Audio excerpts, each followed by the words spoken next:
Inilabas na ng Philippine National Police o PNP ang composite sketch ng suspect na umano'y nagdala ng bag na may lamang bomba noong mangyari ang pagsabog sa Rojas Night Market sa Davao City. Mula sa Camp Quintin, Merecido, Davao City, itong balita ni Victor Cosare live. Victor, go ahead.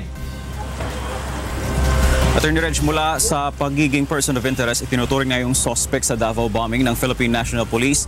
Ang lalaking nakitang nag-iwan ng bag sa massage area sa night market sa Rojas Avenue noong Biyernes ng gabi.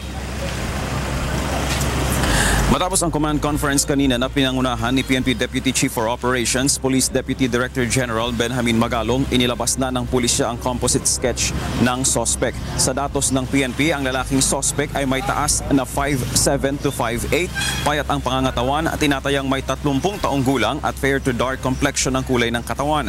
Ayon kay PNP Region 11 Director Chief Superintendent Manuel Gairlan, may mask ang suspect sa buong panahon na ito ay dumating at nagpamasahe hanggang sa siya ay umalis at iniwan ang bag. Subalit natandaan ng mga witness ang ibang feature ng mukha nito gaya ng kanyang mata. Ayon naman kay General Magalong, itinuturing na nilang prime suspect ang lalaki dahil sa dami ng mga testigong nagtuturo sa kanya na siyang nag-iwan ng bag na may lamang bomba. Hindi mo na tinukoy ni Magalong kung kabilang sa anong grupo ang suspect, pero tiniyak niyang ito ay isang extremist. Ayon din sa general, may pagkakahalintulad ang bombang ginamit sa mga nagdaang pambobomba sa Mindanao kagaya sa South Cotabato.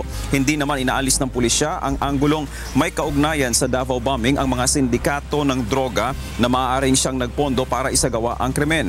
Ayon sa opisyal, may mga bombing incidents noon sa Mindanao gaya sa South Cotabato na extortion ang motibo at inupahan para magsagawa ng krimen ay mga miyembro ng extremist groups. Tumanggi nang magbigay ng karagdagang impormasyon ng PNP upang hindi makompromiso ang kanilang ongoing operations. Attorney Reg, samantala mayroon namang artist sketch na rin ang PNP sa 3 pang itinuturing na persons of interest, subalit hindi muna nila ito inilalabas dahil hindi pa naman sila itinuturing ng pulisya na mga suspect. Attorney Reggie. Maraming salamat Victor Cosare, nag-uulat ng live mula sa Camp Quintin, Merecido, Davao City.